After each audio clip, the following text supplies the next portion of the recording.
friends, my name is Gabrielle and welcome to FrumiousReads, and I have a book review today. This book is Finding London by Ellie Wade. I was sent to it for review by the Booktube Tours program that Loving Them Books Grace does, and I was actually supposed to review it a couple weeks ago, but I have had terrible technical difficulties and I'm really excited to talk about it now. So, this book is about London and Loke, and it's a love story. So, basically, everyone who knows me knows I don't like romance stories. I'm not a big fan of them. I was actually really surprised that I was so interested in this book at all. But, here's why I was. Because it came off as sounding as if it was a realistic love story. So, I tentatively signed up for review, and I was excited to get this book, but I wasn't expecting much, and now I have so many great things to say about it. Oh my god. Okay. So this book, London. London Wright thought she'd been in love before, but she hadn't, not even close. Then she met him. Rugged and gorgeous, Loke Berkeley is everything that she's ever wanted. Getting him to notice her was a challenge, but keeping his love is proving to be more difficult. Loke never wanted love. He views it as an unneeded distraction that always ended I can't speak. Oh my god, and I can't cut because I don't have anything to edit this with, so here we go. That always ended disappointment, causing nothing but pain. Then he met her. Spoiled but witty and breathtakingly beautiful, London Wright is his undoing. From the moment he laid eyes on her, he knew his life would never be the same. Though he tries to fight it, he finds himself falling for her. So already we've got these two characters who initially can't stand each other and then end up tied together by fate.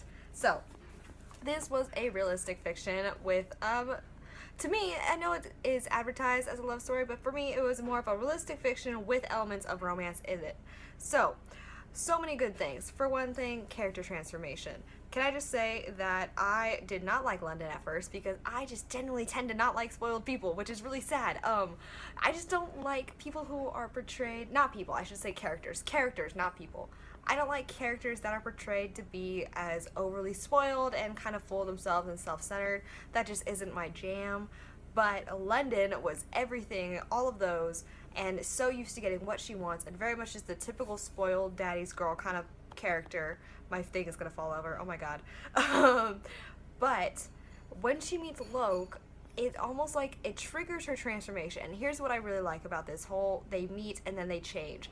They don't necessarily change for each other because Loke also changes. He changes from this like kind of hard edge, mean, always thinking negatively about human connection kind of guy to actually being open to having a relationship with London. Now, I like that they both end up changing. They both end up having this character growth, but they don't do it necessarily for each other. Each of them have used the other as a kind of catalyst for that change, but when they do it, it's always because it's what they want to do, and I love that. Usually in love stories, what I don't like about them is that they decide that two characters should change everything fundamental about themselves and do that because they want to be with the other person, and so they're changing themselves to match what the other person would want, and I don't like that. So the fact that it wasn't like that at all, I really loved that. I thought that that was great. What I also liked about this is that it's a realistic love story. So a lot of romance is kind of like, oh, they met, they fell in love, they went through an obstacle, but they're still in love and they're together at the end. This one, it's like they met, they hated each other, they kept meeting over and over again, eventually they started liking each other, and eventually they went out on their first date. They still had a lot of obstacles, there were still so many things that they didn't like about each other, but they decided to work on their relationship, and that's what brought them together in the end and let them have that little happy ending. So, I love that. I thought that was great. I thought that was so different from a lot of the typical romance stories, and I like that they showed that love takes work. It's not just so easy all the time. It's not just like, and they fell in love, the end. It's like, and they fell in love, and then everything else went horribly, and they had to work on it together. So, I thought that was great. My favorite thing I have to say about reading this book was that every chapter that had Loke's perspective, because it does alternate perspectives between London and Loke, every chapter that started with Loke's perspective started off with this game. It was started off as a flashback to his childhood, which was I Spy with My Little Eye, and then that thread continued every one of his, but it was different, and it applied a different tone and like theme to each of his flashbacks or just his perspective in the novel, and I thought that was really great. I really enjoyed that.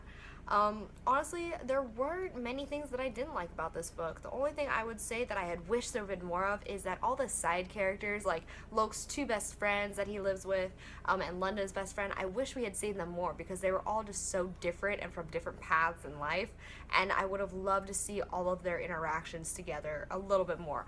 But overall, I think this was great. It is the first book in a series called the Flawed Heart series. So overall, I was a really big fan of this book. I really loved it, and I think you guys should check it out too. There is a big theme that kind of happens with London and both the name and the person in this book and the place. There's a huge connection there that can only be described as fate. So I will let you guys figure out more on your own by reading this book yourself. If you want to know how to win a copy of this book, make sure you check the description below. But that's all I have for you guys today. Thank you guys so much for watching, and I will talk to you guys later, and hopefully I'll have a camera soon. Okay. Oh, side note, Booktube had prizes. So I don't have anything to edit anything with. So those prizes will be announced on September 1st. Make sure you check the description below for more information. But I will be choosing three winners from those who participated, and I will also be announcing who won in terms of the booktubers who were voted to be the most entertaining or original or just generally fun to watch. So, okay, that's all officially that I have for you guys today. Thank you guys so much for watching, and I will talk to you guys later. Okay.